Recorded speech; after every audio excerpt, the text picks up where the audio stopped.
you all of those things? Is that your sense of humour? It's part of our sense of humour. I have to say that some episodes aren't quite as dark and weird and topic. So, for example, our second ever episode was a silent comedy, and we had Una Chaplin in it, so we had great lineage there.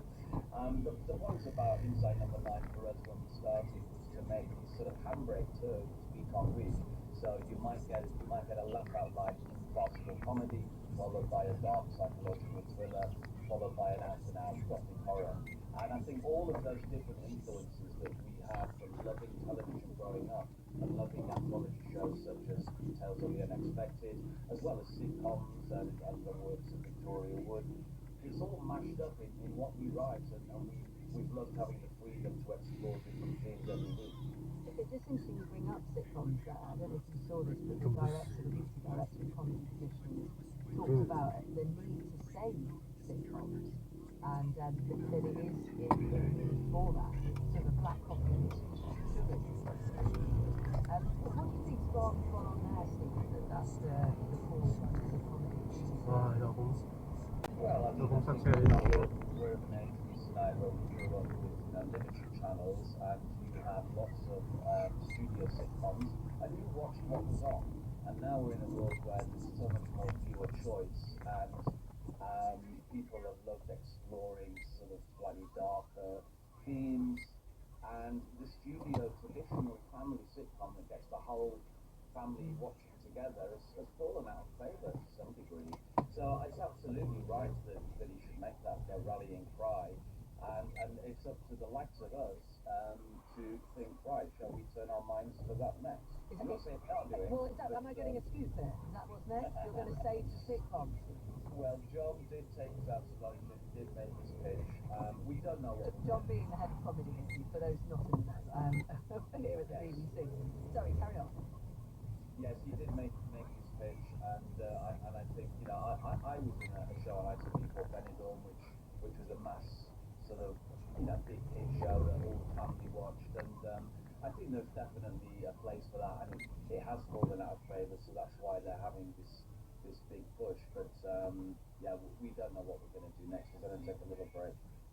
Reese, for you, I mean, it's interesting what Steve picked up on there, but I know not every episode has been dark, but what audiences are going towards? What do you think it says about us as humans, as people, that we are gravitating towards the dark? Well, I think it's partly to do with the format as well as the concept of the story, because in this day and age where you get it from 30 seconds TikTok from there, it's very easy to have our story consistently beginning with an end and one bit, without as many consequences and also in any order. So we want to support our policy that we take part of the life. So I think it's exciting to in and out of the show to plan tales. So that's really just something which you in and play easily and well, but the stories themselves, I think people are pretty quite something right to this, and it's what we've got, which is give us half an hour of meant to be unraveled by the whole meaning differences in the story, but we're trying to tell you rather than that, hopefully it's not how you're playing the satisfied. And people's take is very different, even the way that it's some of the people very silly things, and I think that's the appeal as well, when you right for tell anybody, but again, you should try to press everything our world without them.嗰個有冇食過 cheese 啊？嗰個嚇？有冇食過 cheese 啊？嗰個嚇 ？OK，幾 age？嗰個 package 咧嗰個。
soft pedaling to Paris. Then you look. Yes, no, definitely. I think when you get a team, someone that's like on the big stage, it's big. As we can work hard and of course more exercise to get it to work for all good now. So what does life then? Just that one really quickly. I know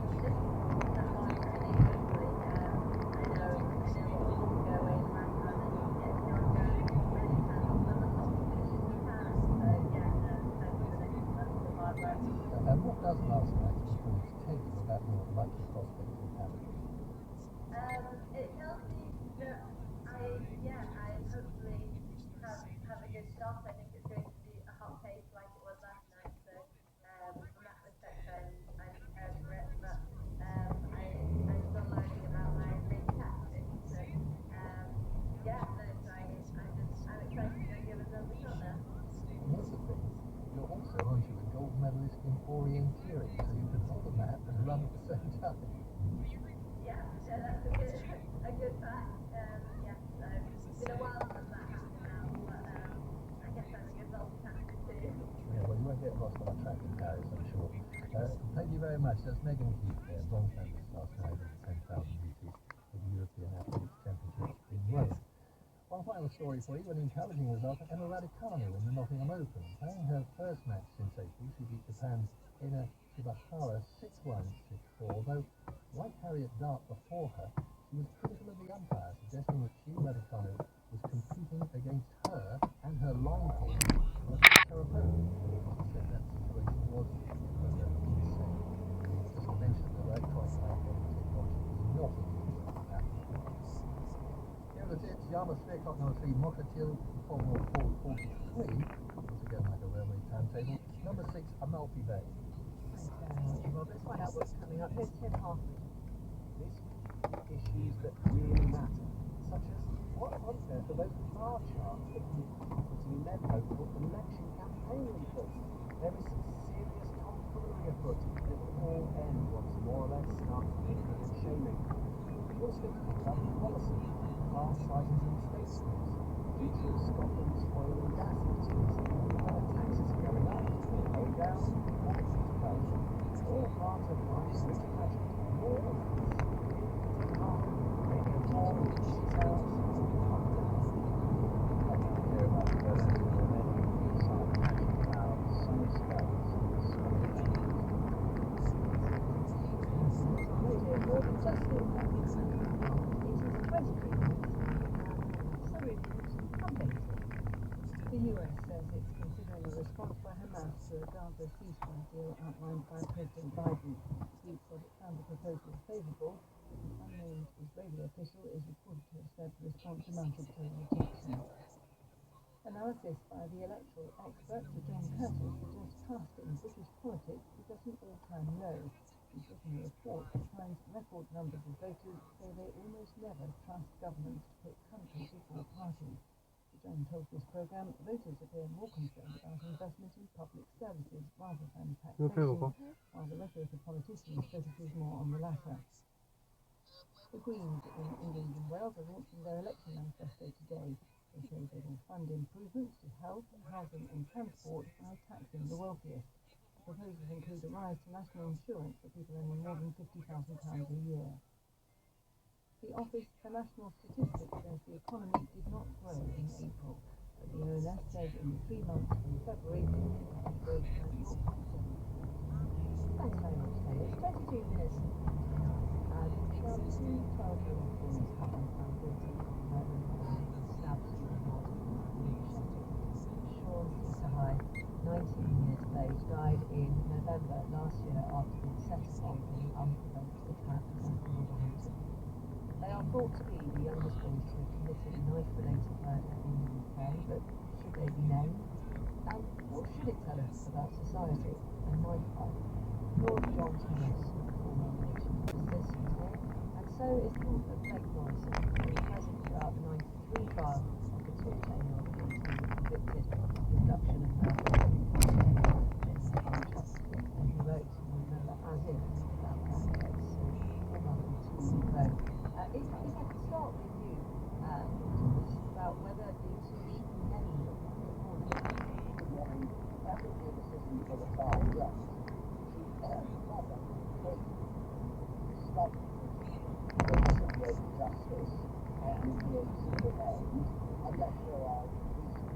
Thompson, in making that decision, he looked at the age of the child, taking into account the welfare, best interests of the child, but also with regard to the seriousness of the crime. He feel that the public this year will have and to return on the that is the decision the judge will have to make. And I don't think I can go further than outline the factors with the presumption. No, well, it's useful to have that outline to understand what goes into making that decision. But I suppose, Blake, from your perspective, good morning, having thought about perhaps any similarities with the James Boulder case here, where are you coming out of this all these years on? Well, I was shocked when the judge decided to name those two words. I think his motive was, by doing so, it might shed some light on the crime, the causes of the crime, the background of the story. And of course, the judge might well feel the same. Whether the understanding is really shared or whether it's not just codification in the tabloids is a difficult one. It's a hard. Okay, bye-bye. Crime, there's anonymity, and there are good reasons for that, not least to do with rehabilitation and the effect on families of criminals. And just keeping with any similarities here, moving away from naming the class, I mean, what has been your response to the detail that you've had on this case, and what we can perhaps take from this all these years on? Well, luckily it is all these years on, and there aren't too many of these horrendous crimes.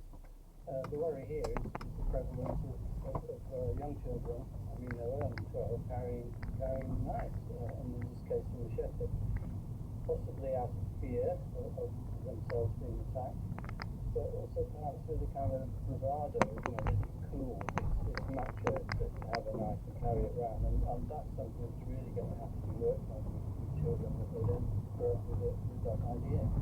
And why they feel the need, as you're suggesting, to do so perhaps in the first instance.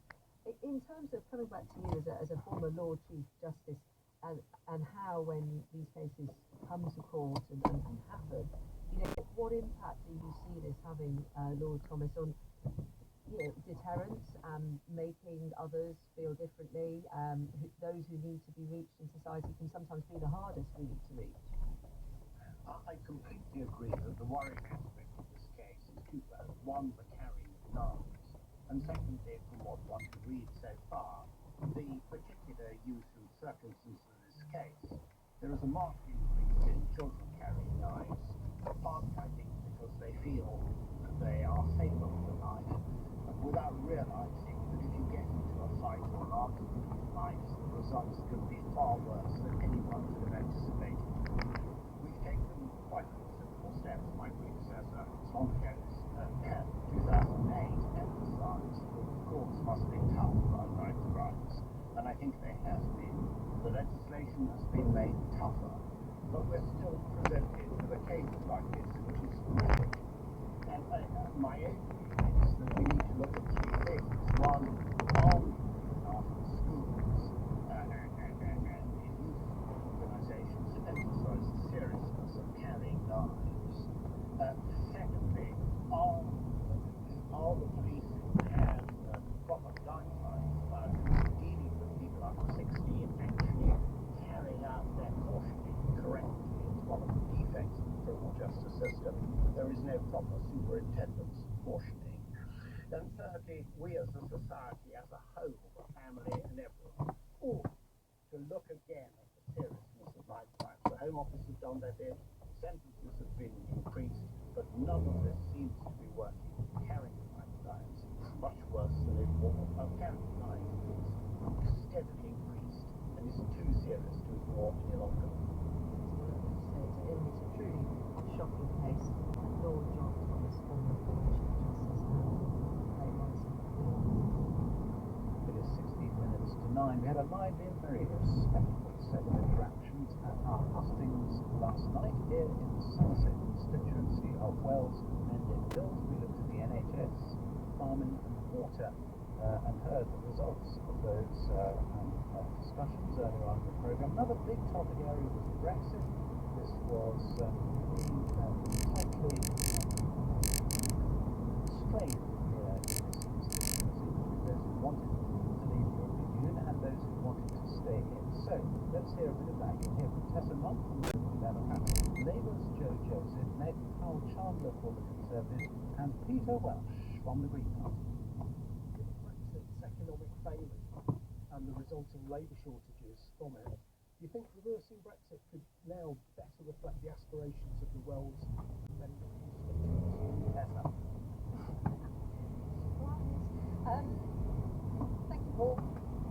We have to say, that's the decision that people made. So we should go out. It's different in different parts of the country. I think that probably there are lots of people who feel that they were sold a bit of a pup, and that it hasn't worked out the way they want. I suspect there's quite a lot of reports. We produced our manifesto, and we're very clear that we need to have a very much better relationship with, firstly, the EU for trading purposes. We should actually be much clearer about how we renegotiate our relationship with Europe. I don't think it actually means going back into Europe. I think that it may take us a decade or 2 decades to get ourselves back where we were, if that is what the country wants. And Joe, what some people, thinking about us, people from Spindle there, but plenty of others as well, who advise the Labour Party from the side that is that Keir Starmer could have, perhaps should have, claimed about how close it was possibly to Europe. Well, I think we're in a very clear position. Well, your position, no, your position, they were not that, you said it not. Anyway, let me clear up, thank you, right. We're not going back to We're not going back to We're not going to constitute. Why not? Let us think about this. It's that he wants us souls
that bus never going away, is it? You can hear more from our customers and vendors. It's going to be on the Best of the podcast. It'll be available shortly on BBC Sound. So there are two opportunities to do it. Motherwell, Wishaw and Cardiff in Scotland on Monday night, and indeed in Bolton West on the 24th of June. That's on those days. Some happy coincidence. You live in those areas, of course, and you'd like to come, you can email us today at bbc.co.uk for such line of hustings. Please include your telephone number, and I should stress you have to live in it, so you'd have to use it, I suppose, in Scotland, Bolton or Bolton as well. Anyway, it might happen, you never know. Never did. It's 10 tonight. Could we, completely different though, be about to witness the return of a king, the king?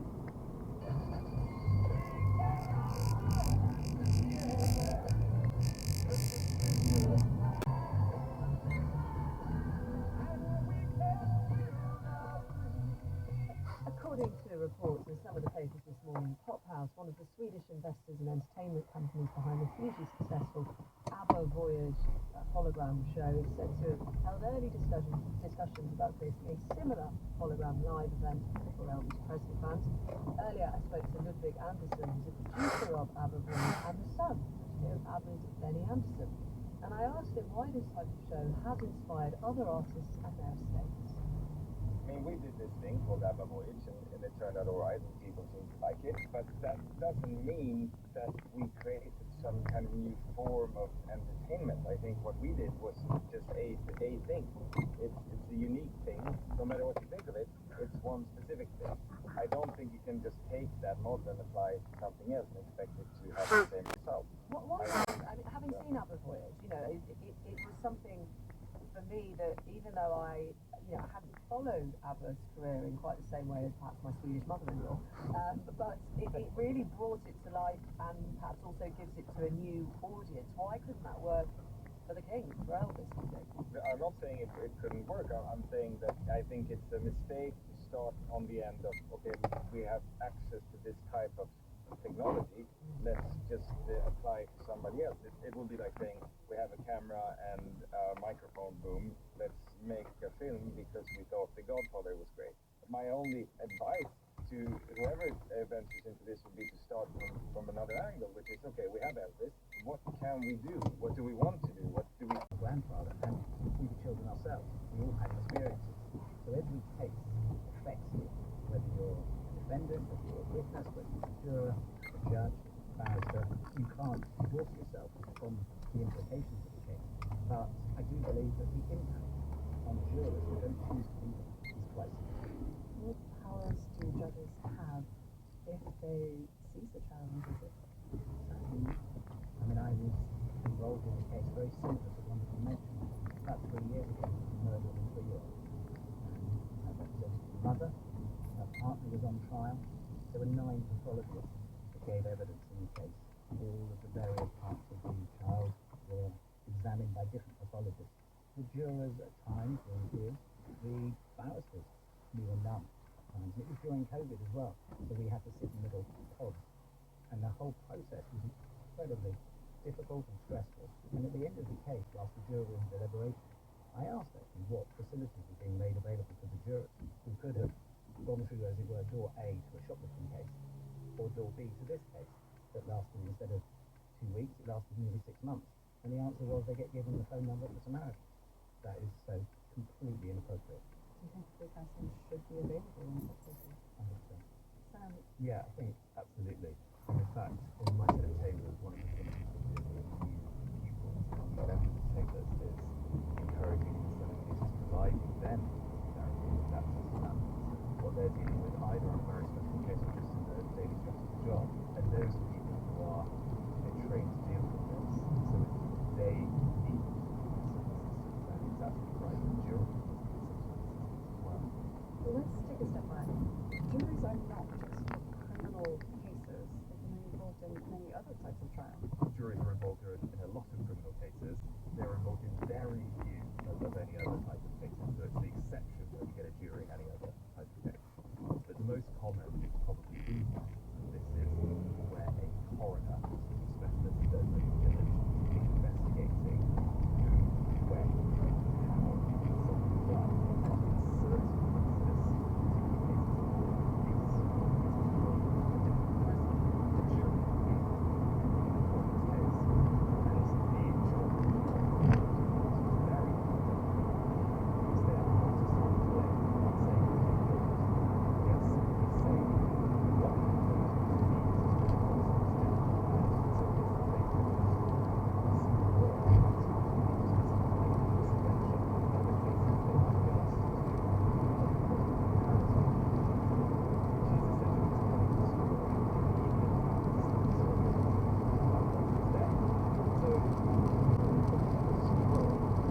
Judging somebody literally a book by their cover to decide whether you thought they would be favourable to your client or not. And then as they got to the jury box to take the oath, you would say, challenge, and then they would have to slope off rather indignantly and wait for the next one to come in.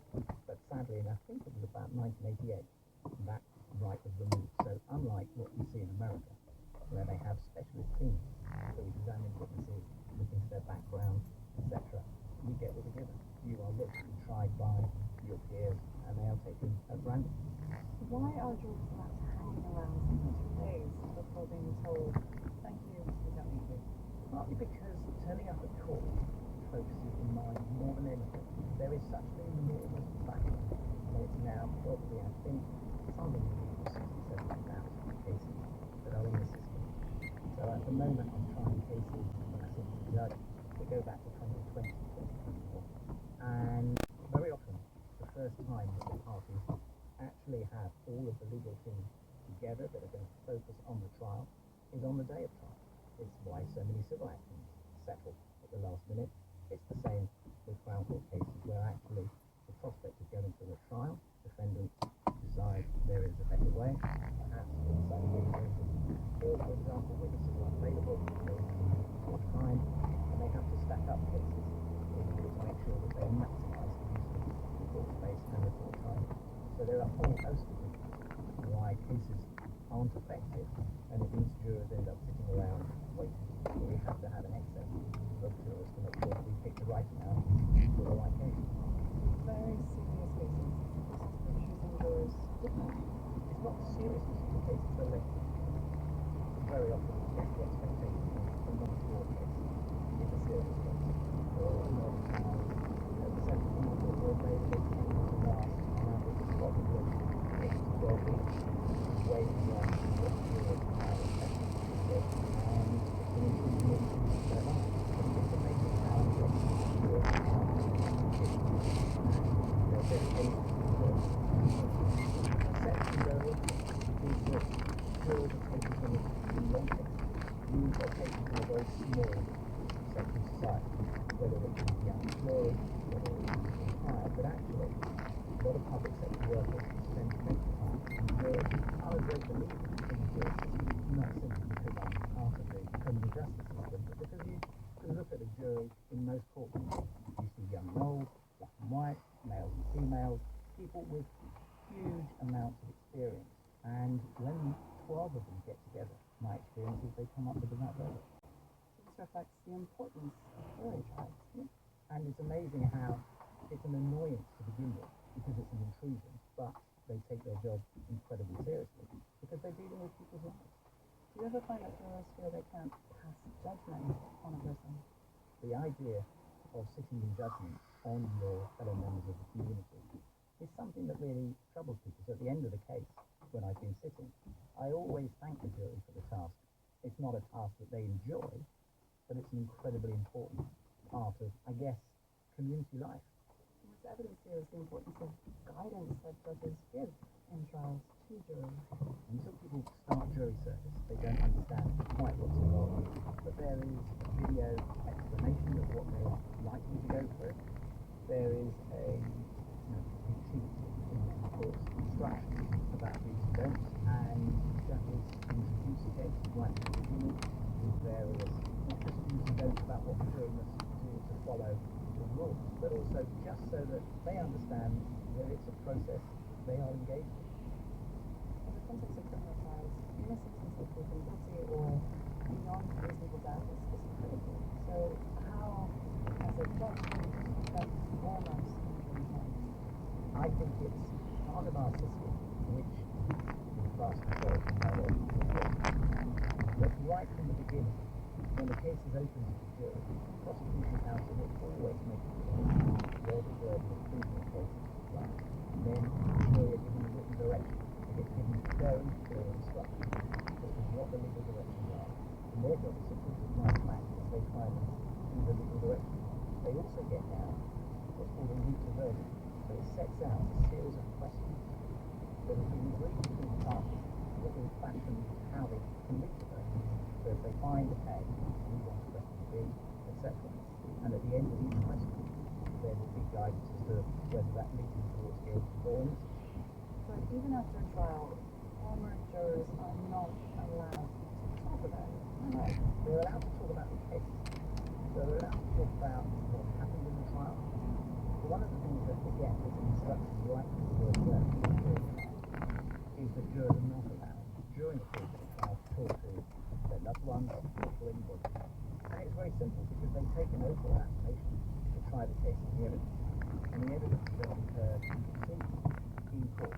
So all the people that ask them, what case are you doing today, even if they can't answer the first day of jury service, I often say to them, the reason they're asking is because they actually want to use their opinion. But they can talk about it after the case. Because If the parties no longer agrees with the content, then yes, negotiations would start to have that amended. Many people say first, you empty your dinner, but you're accepting divorce. 應該Daniel 個媽咪喺架車度瞓着咗嘅。咁 Daniel 而家等緊邊個咁 Emotional, it's stressful, it's very You have no idea. trying to make factual decisions. A lot of times couples are making emotional decisions. I do any kind of paperwork that you have 係咪佢哥哥嚟接佢嘅？ time shall serve as cleansing of facilitated divorce. So the divorce is about future, not about the past. So I think the cleanup assists the parties in looking towards the future of their clients. Tracy, as well as the marriage and divorce, Andrew's question has been asked a question. If someone is divorced, one or both of the persons were married, how do the marriage may pay financially on the original partner? The remarried person can't because in a virtual or remarried the party that hasn't been married provided a they could potentially claim against their ex who has been married. And interestingly, their ex's now new partner or spouse. I know. Tracy, thank you. And now, the stuff of science fiction is almost. This may not be as advanced as traditional translating humans to the day of the trumpet, but spirited words strike fear in the heart. Very household. Japanese, not English. And we look at not we all the ones that we like and talk to know, but we will also.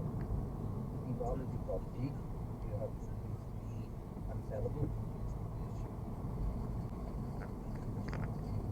it's the plan, the nightmare of putting this everywhere. 哥哥你今日想食咩啊？你今晚陣間想食乜嘢？爸爸陣間想食乜嘢啊？ Heard that from the words in Wales has successfully sued that relevant position of Japanese muscles on its property and 你想食 burger 番茄蛋啊，定係整嗰啲薯條啊？我唔知有咩chicken nugget 啊之類嗰啲啊，或者 chicken wings 啊。OK。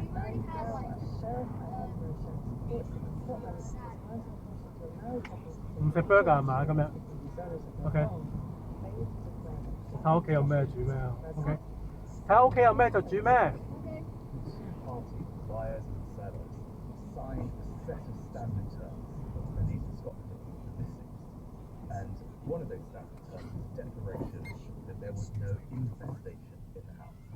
Now, it turns sellers knew there was Japanese knot, and the buyers discovered it once they took possession of the property. Is Japanese knot an infestation within the terms of that agreement? If it is an infestation, then sellers breached their agreement potentially by not disclosing it. If it's not, well, then they were under no duty to disclose it.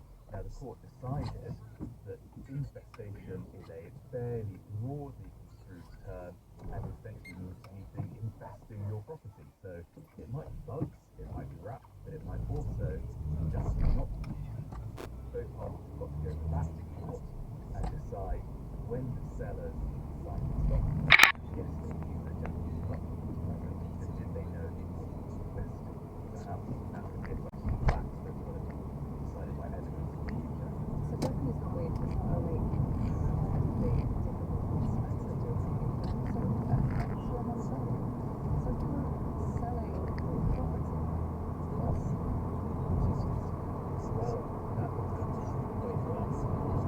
Stop those standards. Just discuss what it means to see whether we've developed this text in England. There's a specific TA6 that will declare whether, yes, there is no, there isn't.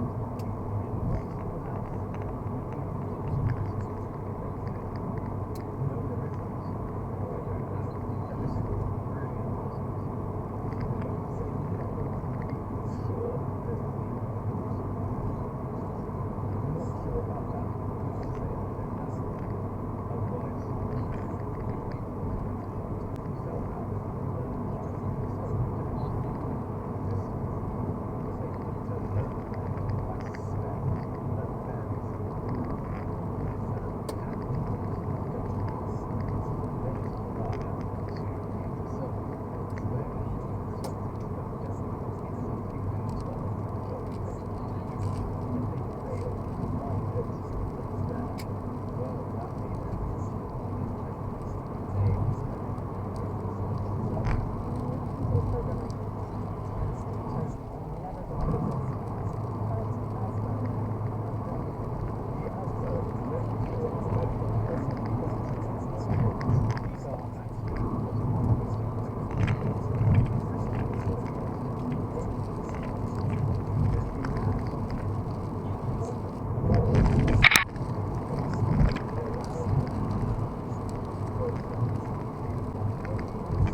really know how to grasp it. But I'll tell you what, there is one way, Kevin, that it has helped wrapped up in 2 tons of steel.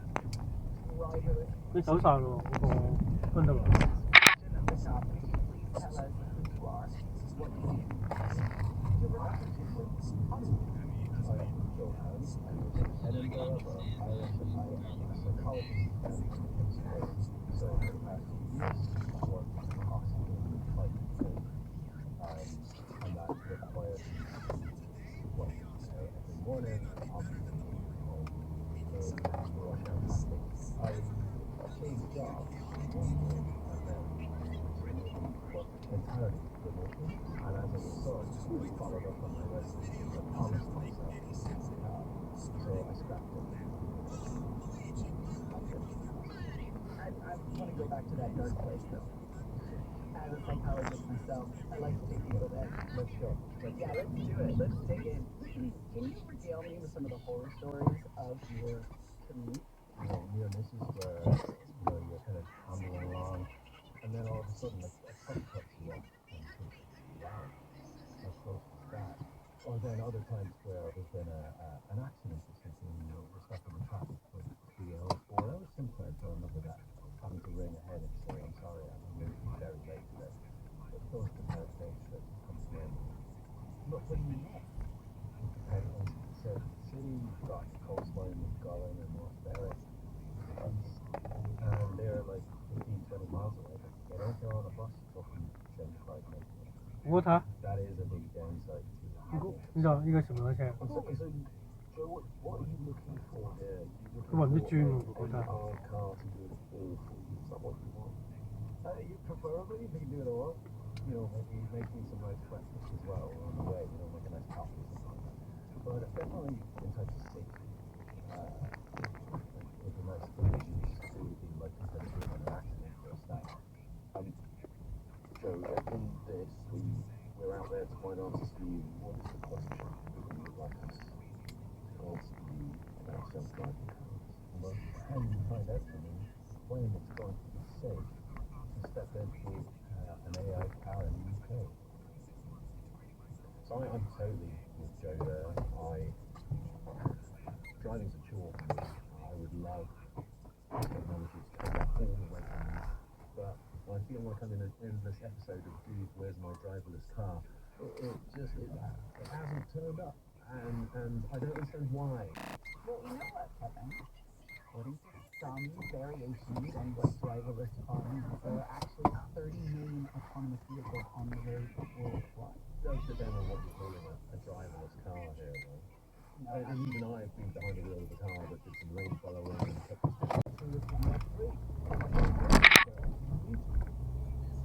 They really want to do, all of the external players really want to do, and they're trying to put private pressure on the protagonists who they have most lead with. I think that's absolutely clear. And the Americans have made really big effort, and they're working with the Egyptians and the Qataris who do have leverage over Hamas. So I think that's an encouraging sign. The question is whether they can get it over the line.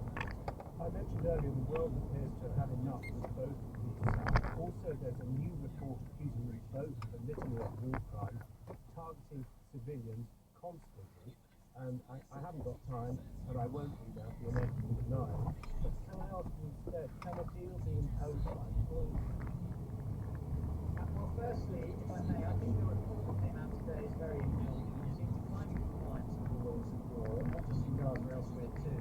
And investigations which establish the facts allow two things to happen. Firstly, potential for justice and accountability, and secondly, the deterrent. The truth is, in this case, Oh, the onus is on Israel Oh, and they've been Hamas fighting, to agree a deal. Everyone else has put pressure on them, but they Nice. have to decide they want a deal and a different way forward.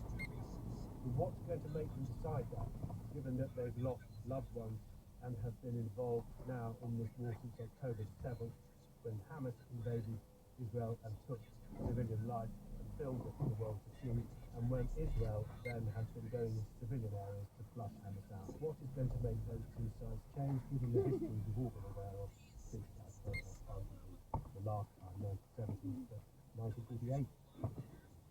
Well, I think, if you look at conflicts around the world, the things that ultimately bring them to an end is not so much one side. It's very rare for one side to defeat the other. Normally what happens is both sides realise they're better off cutting some kind of deal. And the question is whether they're close to understanding that now and therefore a deal is done, or whether some of them are saying, all these Prime Minister Netanyahu, they'd like a lot more love and death and destruction first.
probability, lowest probability, so on and so forth. And there's a lot of analysis and computer analysis have gone into that. And, you know, we're very pleased that we found it basically after 7 hours of searching. We hadn't even finished half the box just outside the house, area. I mean, we should certainly notice it's good because it had been refashioned as a minesweeper and then was hunting seals, so it's got quite a legacy store itself as well. And there are photographs of it since. What kind of condition is it in now that you've achieved this great mission of your own in honour of Shackleton? What's it like now? Well, we know it's in the single piece. It's intact, sitting on the window, upright, on its heel, slightly canted over the port. And the mast turned down. So we sent down what the actual sinking effect, which is very violent itself. But the ship is intact, so later this year we hope for that, for the Royal Canadian Geographical Society, that website, will be able to raise the flag for us to go out there and film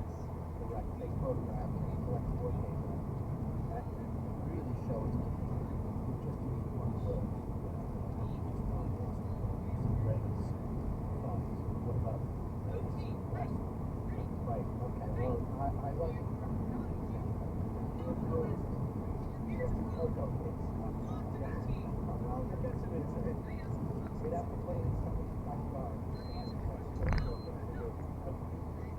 better left on the sequence like virtually ways of which physically they have to collect it, and that's probably the best way to protect the heritage, for future generations. Well, you've done a lot for your generation to do so, so thank you very much for telling us about it. Congratulations. We're visiting a constituency day. Quite a lot of days left. We're taking a random using the PM Tombola. This week in West Worcestershire, so that's where we go now. PM Mr. Ben is senior manager of Upton GP Surgery, who invited us to look at primary care in the region.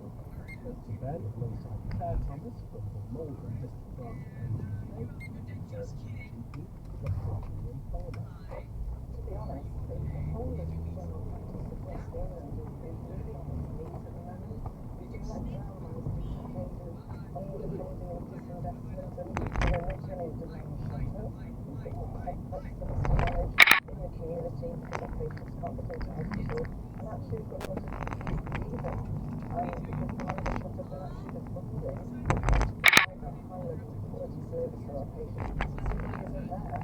Ben, is there something you had to do at some services? Do you do blended consultations, both online and face-to-face? That's something that amounts to a response you've had to find locally because of what Julian's telling us about is the feeling of a national picture focused on your area. So we definitely have to adapt the way that we kind of reach out to patients and see our patients. There is a much emphasis now on the online route into general practice, which for us and our patients is not elderly demographic. It always suits their way of life really. Yeah, I want to tell you that we work with volunteers and clients in AGK. When you're sitting with people there and Julian, you know what to do their best, and you feel that they can't. Does it feel to you like your clients want to go and see people online and are disappointed if they're directed to Zoom? Do you feel that they blame Ben and Julian? Do they sometimes feel let down locally? So I don't think it's blame, I think the clients that realise this just get very frustrated and very anxious, and they're anxious that they won't be able to get through to GPs online, it's very difficult for them. We run digital services, but we know through the work that we do, about 70% of people who work with health online, we get more and more, we're getting more of a feeling of, not blame, but real anxiety about not being able to access their GP if they need to. So, by reaching for the tombola, we've discovered one of the key election issues every year that I've been alive, Dr. Farmer, is the NHS. For you as someone at the heart of it, do you feel a bit of a football? I think the problem we have in general practice, Paddy, is that, we have 90% of the patients hảo嘈啊，哥哥。 in general practice, and yet we only receive 6% of the NHS budget. Most of the money, the vast majority of the money is ploughed into hospital services, and actually we need to be focusing on preventative care, and we need to be enabling our GPs with the current model of general practice, which actually works really, really well, the family doctor, continuity of care, with high levels of service where we can manage patients in the community better. That's what we should be supporting, and that's where the funding needs to go. Ben, do you think people will vote according to the NHS? Do you think this is an election where people will make a decision based on promises made? It will change their vote? I think that people are probably aware that come July the 5th, whoever's in government on the day is going to face this challenge that there is no more money for public services. My fear is that whoever is in charge will have such scrutiny on them to deliver with nothing that they will have to deliver a real command and control approach to running the health service, which is at odds with the best way to run health. Yeah, it's a warning to everyone. Yeah. No one seems to have ever spoken about taking the NHS out of day-to-day politics, out of the election cycle, and you're giving a warning to all parties, on the 5th of July, you're not going to sort it out on day one. No, and I don't think you'll ever sort it out from the centre. The best way to deliver healthcare is to give the autonomy to the local areas and the local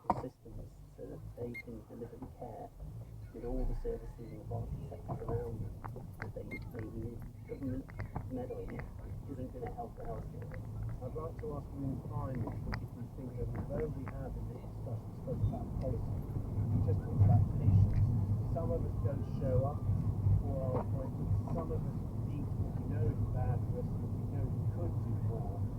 Do we need a more honest discussion about our health? If it started in Worcester, it would be called, the Worcester way. We really need to protect resources, not just ask for more of them. Do you see some of your older clients who live longer but will live better?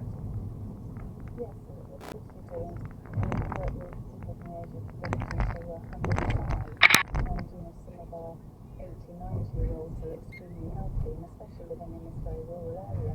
We've got clients who have been on those medicine pills and really taking care of themselves, and we've got other people who aren't quite so healthy.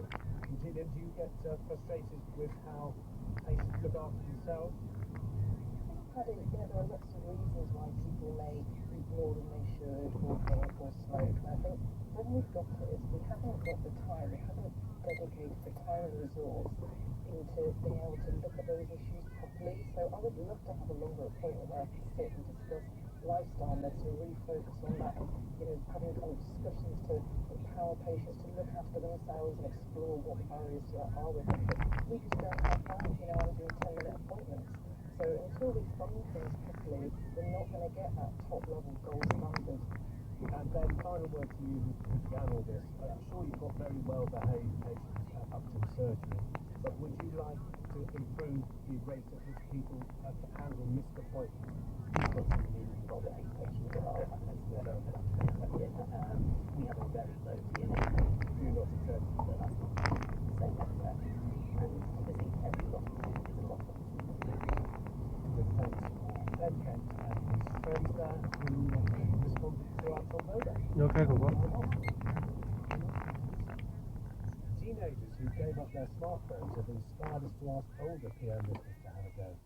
One 15-year-old taking part in the BBC Detox experiment spent 40 hours a week on social media videos on his phone, while others spoke about how much it consumed their time. I'll sit there for hours and I'll think, just 5 more minutes and then I'll put it down. I got my first Instagram account, I think I was 11, and it's just like, I do see how that's damaged me now. Not knowing what's going on in the group chat, it's just like, what am I missing out on? It got us thinking about you, PM listener. Most of us who listen to PM are older than the teenager who might have said just. But instead of picking on teens, we wonder, are you a hapless middle-aged smartphone addict? If so, send us a voice note and take part in a PM trial over the summer holidays. I'll give you the number to our WhatsApp number after the headlines are past. If you've not already switched to Chinese-owned TikTok and ordered a specialised baiting device in the meantime. Champion golfer Rory McIlroy and his wife Erica have scrapped their divorce. After making global headlines for a plan to separate, they've now decided their best future is together. Elizabeth Burton and Richard Taylor were married twice. So how common is a shotgun divorce? And what makes it work? Live to Danielle Barbaro, a specialist divorce coach. Hello, Danielle. Is this bad news or good news for your business? Couples calling off a divorce. I'm always designed to hear that people call off the divorce. There's absolutely no joy in answering people's misery and sadness. So I wish them really well in their efforts to get back together. And before we go on to look at how it could work, it's also the case that some people we know in life are better off separating. There is a good case for divorce with some people who don't get on and behave badly. Absolutely, and especially if they have children. I think children should never be 我嗰場喺度啦 in a high conflict 攞水樽啊 Some people really have fought for each other and it's 有冇抹嘴㗎你頭先？ But when you feel that something can be restored within a couple, it is good news and it should be encouraged. Well, in this couple's case, celebrity golfer Rory McIlroy and wife Erica, they do have a child, and I think that's part of the public reporting about it. Can going to the brink for a couple force you to remember why you got it together? 攞水樽啊 Absolutely, and I think this is probably what happened there. What could derail the process for them would be, for example, if they made the decision out of fear. For example, the fear of being alone, not having the children,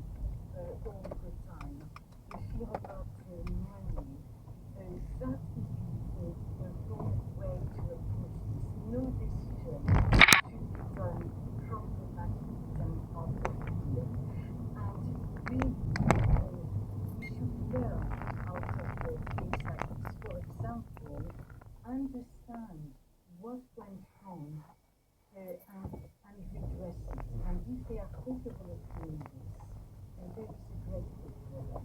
And here we are again listening to a French woman talk about love. If you could put it in a sentence, what is the mystery? What is the mystery, Danielle, of what makes love work to stay together? Well, love is almost not enough in a long relationship. A marriage is difficult, separating is extremely difficult. But I would say that the big secret of love is to communicate properly. And in the case of Rory and the boy, I hope that we have to work out what went wrong and how to address it. What can we do to change it?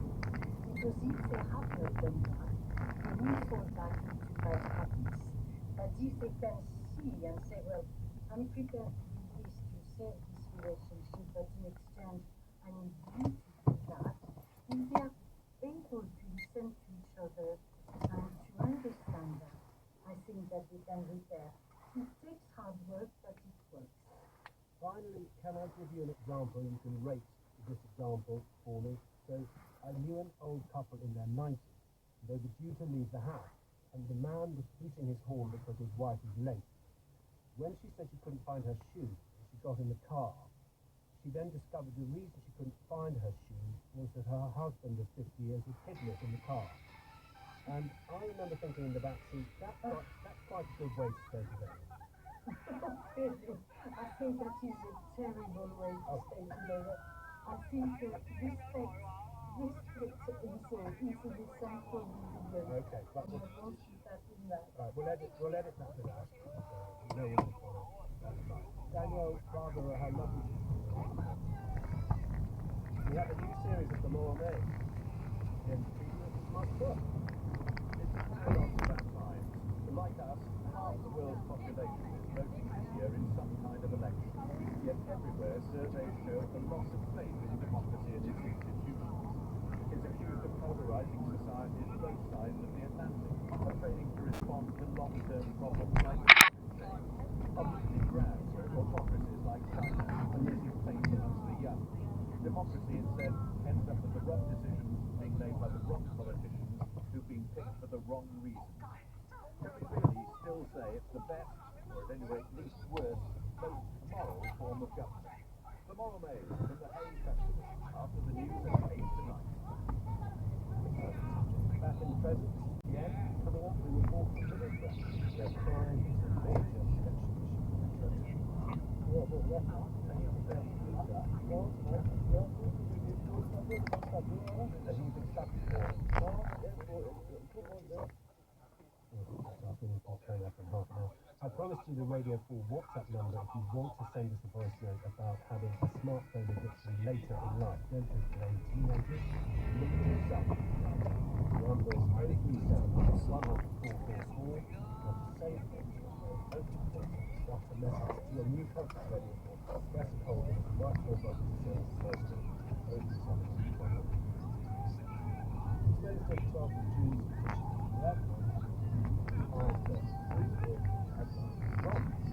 The US Secretary of State Antony Blinken said Hamas has proposed numerous changes in its response to the latest proposal for a Gaza ceasefire and hostage. Speaking with Qatar, Mr. Blinken said some of the Hamas changes were workable, but others went beyond what the group had previously accepted in talks for a ceasefire with Israel. Addressing a news conference with the Prime Minister of Qatar, Mr. Blinken said mediators were determined to try to bridge the gaps. Israel has rejected the findings of the UN report which accused both it and Hamas of committing war crimes in the early stages of the conflict in Gaza. UN investigators carried out an in-depth examination of events in the weeks following the Hamas attacks on the 7th of October last year. Israel accused the UN of pursuing a political agenda against it. Reacting to the findings, the UN Secretary-General Antonio Guterres described the extent of death and destruction in Gaza as unprecedented during his term in office. Rishi Sunak has insisted the Conservatives are fighting hard for every vote. But his Defence Secretary Brad Shapps warned of a possible Labour supermajority in the German election. Mr. Schaap said it would be very bad news for the country if Labour was handed what he called unchecked power. The Labour leader, Sir Keir Starmer, insisted his party wasn't complacent about victory, saying it had to earn every vote. How does it get some change?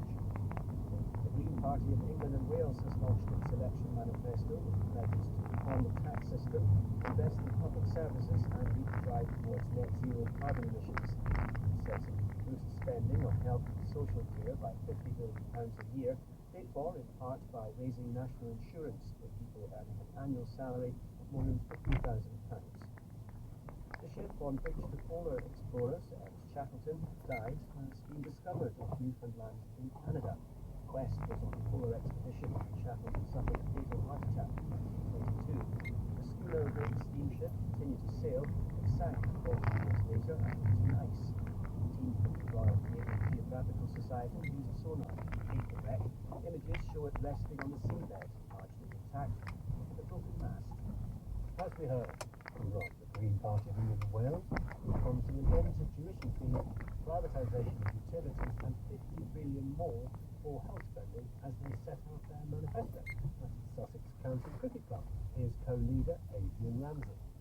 We would ensure that you can see a GP rapidly and on the same day if it's urgent. We would guarantee an NHS dentist for everyone. We would make personal social care free at the point of use, like the NHS. We would bring mental health treatment up to the same standard as physical health, and any other party Have would a say triple a form, categorical please. no to privatisation A in cartridge. our health. Thank you. No, that's fine. Thank you. Yeah, sure. The party had one MP in the last parliament and hopes for more based on its manifesto for England and Wales. I asked the other co-leader, Cara Denyer, how the Greens would fund their plans. As Greens, we are the party that's prepared to be honest about the level of investment that's needed.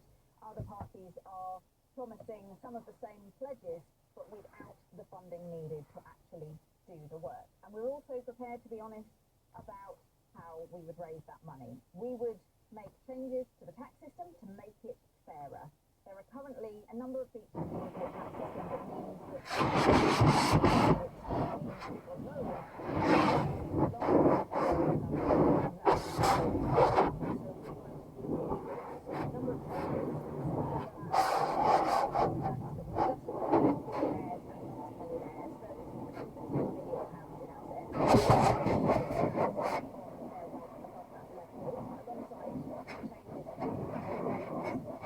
insurance for higher earners, which together would raise between 50 and 70 billion pounds a year by the end of the next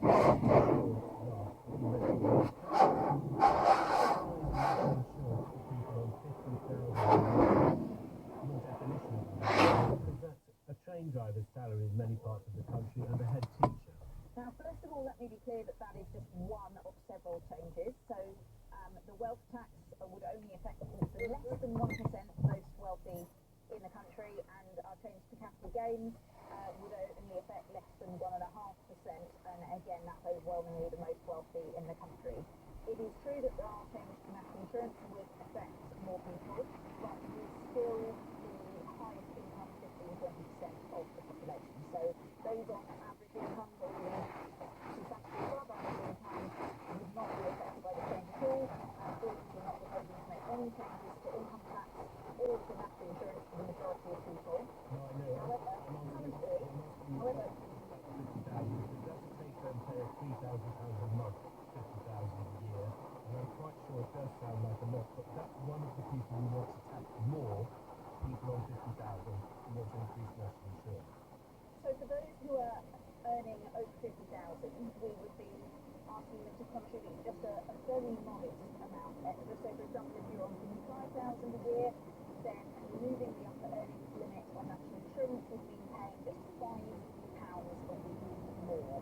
That's less than a pint of beer at a lot of places in this country nowadays. And for that investment, they would be seeing the increase in public services that would be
means I don't have information on individual cases, quite frankly. I do know that I'm in the process of investigating all cases brought to our attention and appropriate action taken.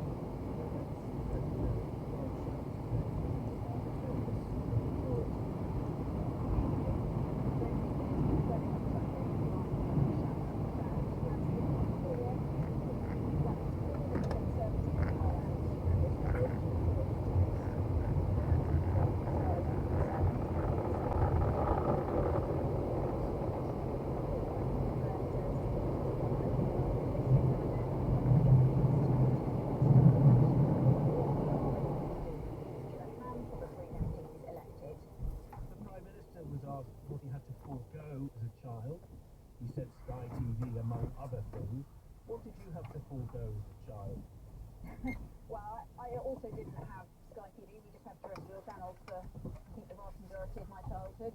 I guess my parents had second-hand car for most of my childhood as well, so, you know, I don't want to make listeners think that I'm trying to elicit any sympathy. I had a very comfortable childhood, but certainly not a luxurious one. I had everything I needed, but quite a normal upbringing, I think. And when you say comfortable, was that private education? No, I stayed school throughout. So you owe your parents a comfortable living, and do you think these election campaigns, it's fair to ask what people are like when they grow up as children to have a fair comment? It's relevant to understand what kind of experiences people have had in their life. I think it's important as well to make sure that we have people from a diversity of backgrounds in politics. That's Carla Denton, co-leader of the Greens, launching their manifesto today. Here, live, here, election day. This question of who had Sky TV growing up has been a bit of a theme. It really has. It's all come from that ITV interview, the one that Rishi Sunak came back early from the D-Day commemorations and then did. It's finally being broadcast tonight at 7 p.m. Now, we were given a couple of preview clips, and in this one, he was asked by Paul Brand, as someone who is now richer than the king, is there anything he's ever missed out? What do you go without? I went out for lots of things. I think my parents wanted for everything is our education, and that was a priority. So what sort of things had to be sacrificed? Lots of things, right? I mean, give me an example. All sorts of things. There are like lots of people. There'll be all sorts of things that I would have wanted as a kid that I could have, right? Famous Sky TV. That was something that we never had growing up, actually. But there's lots of things. But again, that's my experience is obviously going to be what my experience was. What was more important, my values and how I was raised. As well as that full interview, he's also taking part in an election programme tonight alongside Keir Starmer, where they place interviews and then questions from the audience. It's on Sky News, so right there. But just for the record, did you grow up with Sky News? I did not. No, not relevant. Well, we watch everything all the time. I listen to the radio. It's been forced to remind people that he is still in it to win it because of the question I was addressing to Carla about remarks on Times Radio. Yeah, and as you say, this comes after the comments made by the Defence Secretary Grant Shapps, where he appeared to change Tory election strategy on Times Radio, seeming to concede that the election could already be lost and warn voters against what he described as a Labour supermajority. He included, of course, the usual caveats, everything to fight for, polls have been wrong in the past, but then he talked about how there were lots of very good, hard-working MPs who can hold the government of the day to account. We'd say those are Conservative MPs. He wasn't the only one. Andrea Jenkins, a Conservative candidate, defended her election leaflet, which features 2 photographs of her with Nigel Farage and no photos of her with the Prime Minister. Now, she wrote on X, on Twitter, all Conservatives must be prepared to come together to prevent a socialist supermajority, there's that word again, and the end of Britain as we know it. Of course, there's a full list of candidates on our website. I think it was all quite extraordinary. A day after the manifesto was launched, you might expect some campaigning energy from the Conservatives. And Paddy, I'm looking at you, there's a look of nostalgia in your eyes. Francis Cribb. Indeed. One of the older members of the team pointed this out to me. It's all got echoes of the election of 1983, in which the then Foreign Secretary Francis Cribb got into hot water for criticising landslides. Here's the clip. I think landslides on the whole don't suggest the 1945, the obvious one, massive landslide for Labour. I think that is extremely unfortunate. So I don't think that's likely to happen. There was a Tory landslide, of course, that year, and he was later fired, but I don't remember any of it, I'm afraid. That's a complete boast to be banned. Actually, on the future test that we do tomorrow, can you answer the question about the candidates who've made comments that you see as unacceptable? Instead of just leaving listeners to not know, tomorrow, can we tell you that Evan, who loves data, the candidate who said Hamas is like the Home Guard is or is not standing? Can we do that? Yeah, we can find out for sure. What news of other parties? That's the point of the debt. What have you got for us? Labour have pledged to fund councils to repair up to 1 million potholes a year in England. The party said it could spend an additional 320 million to fix broken roads on top of the 8.3 billion the government had already pledged. Now, the Conservatives said that Labour had declared war on motorists across Britain and not there, of course, for the new Labour scheme. Meanwhile, Nigel Farage has been offered additional private security by the Home Office after bits of concrete was thrown at him yesterday and a milkshake last week while he was out campaigning. 2 people have been charged over the incident. We finished the desk today with some nerdy statistics. This isn't actually my version of what the statistics are, but I've been encouraged to promote statistics. I have no problem being called a nerd, but I can't actually take credit for them. It was the Press Association who's done the number crunching. Now, they've worked out that there are a total of 4,521 candidates in this election, a record for a general election in the UK, and up 36% on the number that stood in 2019. Now, the main parties are fielding candidates in most seats, but apparently there's been a surge in independents, standing up from 142 in 2019 to 425 this year. So when you hear people like me say there's a full of candidates for relevance, all I would say, think how long it would have taken to type all of those names. It's very nice to listen to.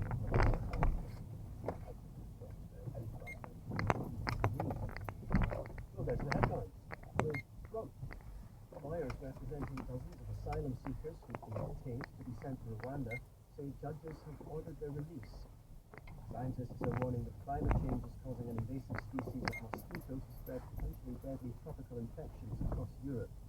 And the Greek authorities closed the Acropolis in Athens this afternoon for the different thing. It's just gone 5:48. Recent crime figures have fallen, but next we hear evidence it doesn't feel that way.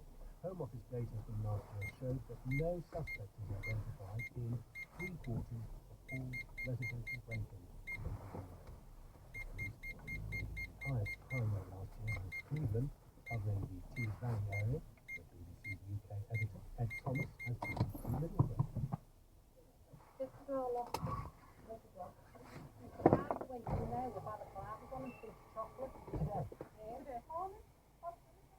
Kings Road in North Ormsby of Middlesbrough, and a supermarket has just been targeted by thieves. Elliot is on shift behind the till from the maintainer. Scary them coming in and stuff because I thought obviously they were going to take the money and stuff today, like I didn't know with the bank cards and stuff like that. What was it like witnessing what you witnessed today? It's just the usual for us. Do you know what I mean? It's like it's happens every day and stuff, so I can't believe you saying that. I know. No. After we chatted with Ellen, he noticed one shop on the King's Road displaying a poster naming and shaming people they accuse of stealing, including pictures of their faces. Others here told us the shops were targeted every day. Right. Around here are horrific, because obviously you don't know if they've got knives, if they've got needles, if they've got any sort of weapons. How many times a week a shop on this street being robbed? Oh, daily. In some parts of Middlesbrough, more than 95 in every 100 crimes last year went unsolved. Burglars got in, they got Conservatives and Labour were an awful duopoly, and its aim was to give people something decent to vote for. This artist was reporter at Jackson. The Social Democratic Party is a name that loomed large in 1980s politics, and the modern SDP can trace its roots back to that original group.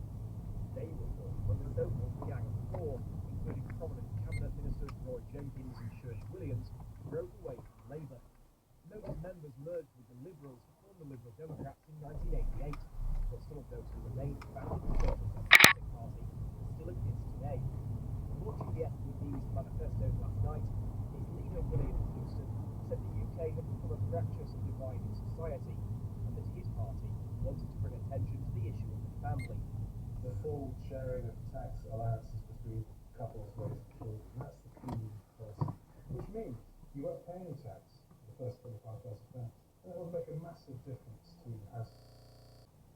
some of the pressure off parents and children. Reindustrialisation and renationalisation were the other themes in the 36-page manifesto, which was titled Homecoming and promised to focus on nation and neighbourhood. The FDP, which has described itself as patriotic, economically left-leaning and culturally traditional, is standing up 122 candidates and has done a deal with Reform UK in some parts of the country. You're listening to the 6 o'clock news on BBC Radio 4. The main news so far. Rishi Sunak has insisted he's fighting hard for every vote at the election, despite a warning from a senior Conservative colleague of the possibility of a Labour supermajority.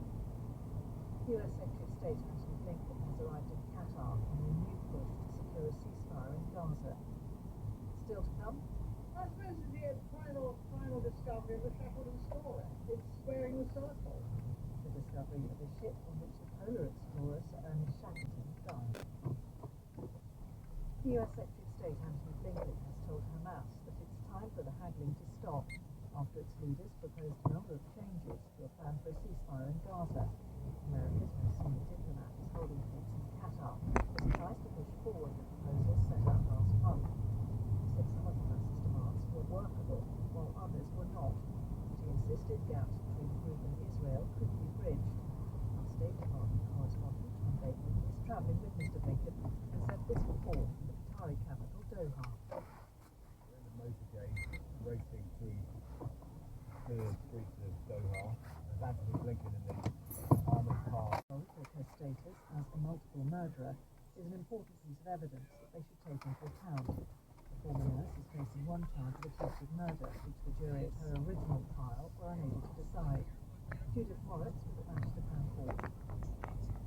The prosecution alleges that Lucy Letby tried to murder a girl known as Baby K less than 2 hours after she was born in February 2016.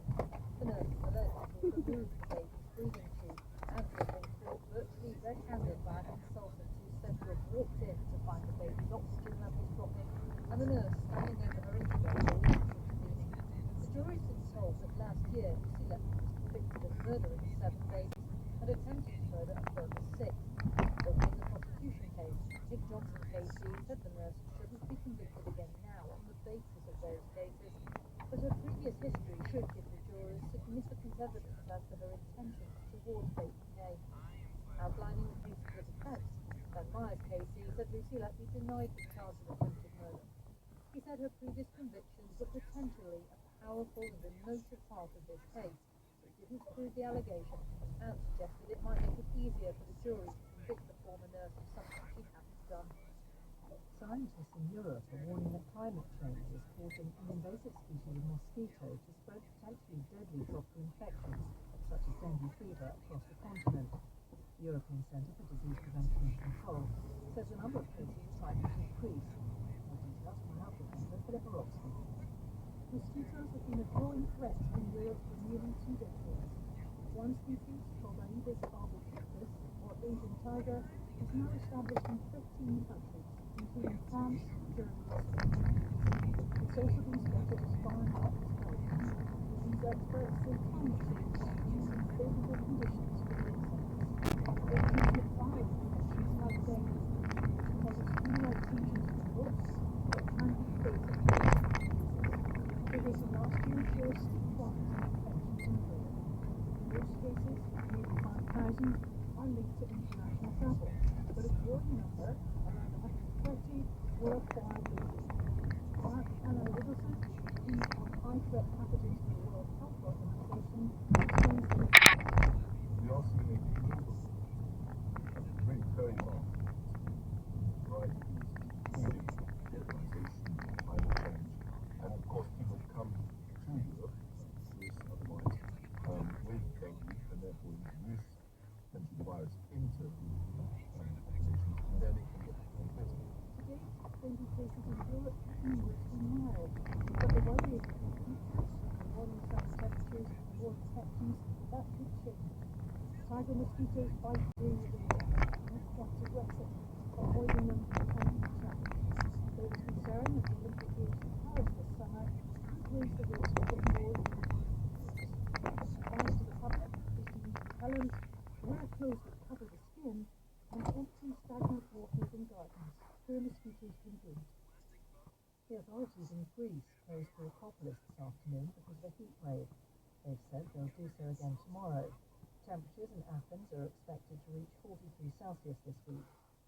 meteorologists say there's no record of any previous heat wave in Greece occurring this early in the year.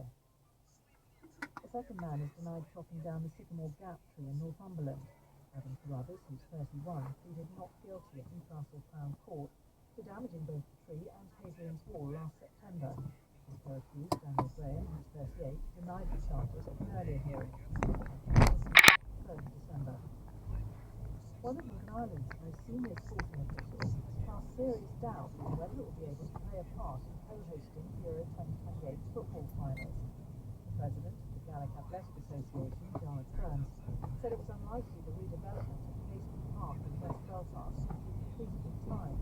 The project has been plagued by delays and costing issues, as our Northern Ireland correspondent Chris Page explains. Euro 2028 is supposed to be held across the four UK nations and the Republic of Ireland. It has been thought to be derelict for a decade.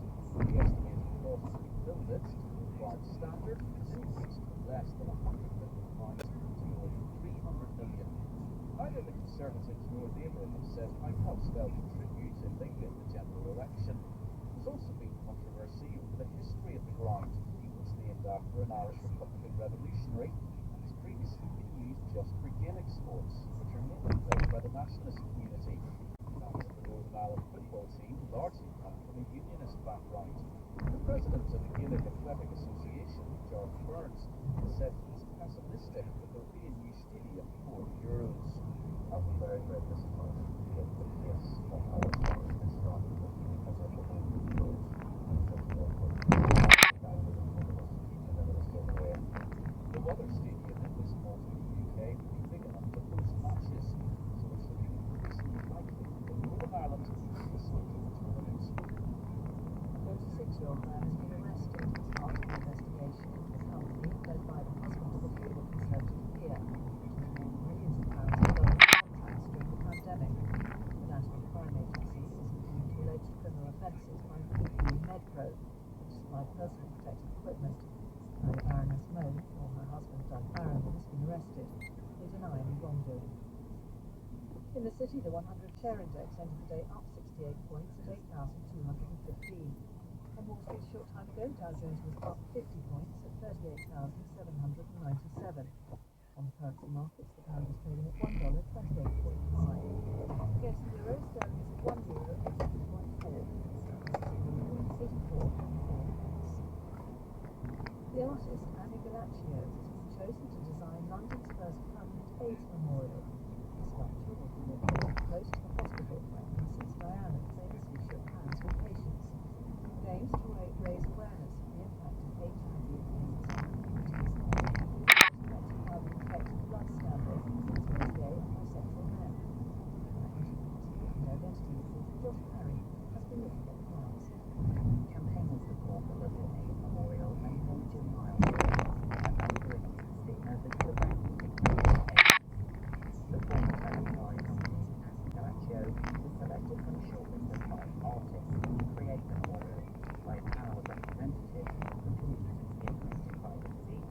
For me, it's also about slightly redrawing the narrative to be more inclusive of all of those other individual communities that maybe have been overlooked, not to deny the narrative that we already know, but also to be inclusive.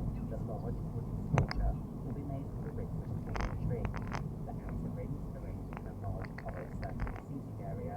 The central ring is placed upright next to it in a tall, thin arrangement. It will eventually be made into a memorial near the former Middlesex Hospital, home to the UK's first dedicated ward for HIV/AIDS, where Princess Diana made multiple visits to patients. She contacted and began to visit the London AIDS Memorial almost 8 years ago. For the last 5 years of HIV in London, which easily was, if we don't commemorate. Those behind the project will now host community events, help develop the design and bring it to life. They have unveiled the finished sculpture in 2020.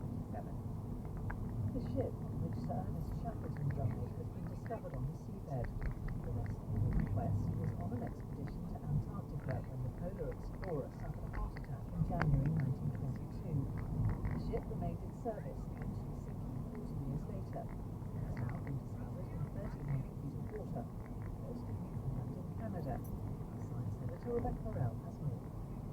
The early chapter, an inner void quest for 38 ship with problems by Antarctica, with a thriller explorer countries while the vessel was anchored in a harbour at South Georgia is 47 years old. While on his expedition, Clayton kept a diary. This is his final entry, written or pressed from a health guide. Some suggestions of 1922. It's a strange,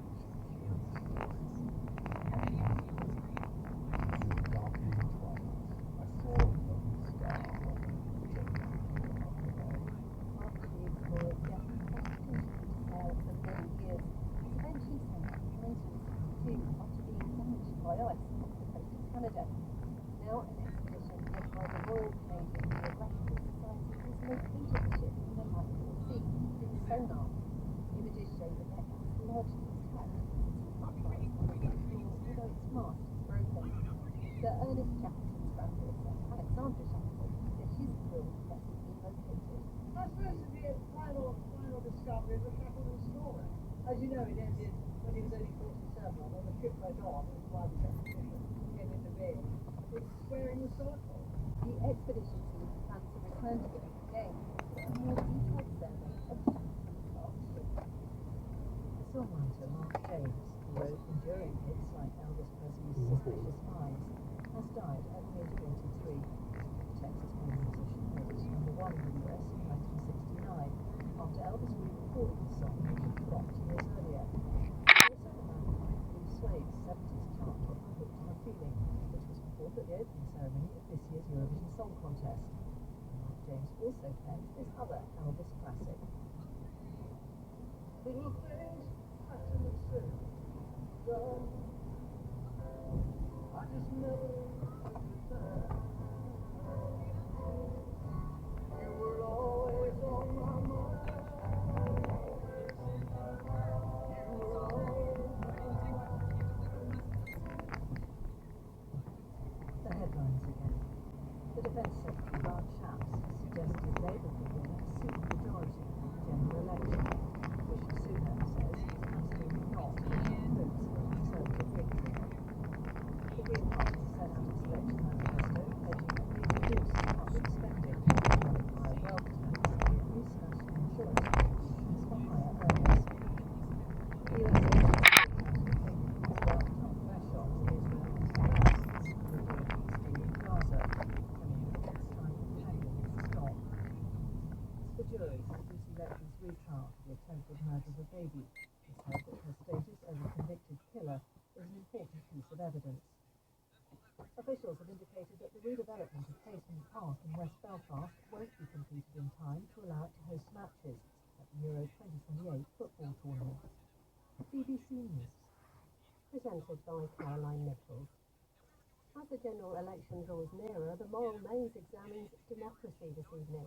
Is our system morally superior, or is it failing to deliver? That's at 8 o'clock. In a moment, we'll be fully unpacking muscularity versus femininity for you in Sturdy Bell Club. This is where it begins, here. On BBC iPlayer, you'll find what you love. And love what you find. Anatomy, Discover everything with Willis. Or comedy box sets. Live stream BBC TV. And binge watch brilliant shows. The best way to watch TV. BBC iPlayer. Now on Radio 4, the return of the series about big, strong women doing unladylike things.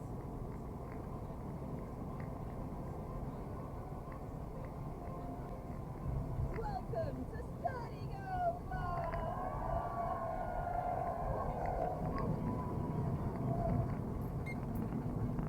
I am your host, Jessica Buckingham. I am a comedian, massive fan of PE, and I'm a sturdy girl in bed. The reason you're using the brawn to brain and the arteries to breakfast do.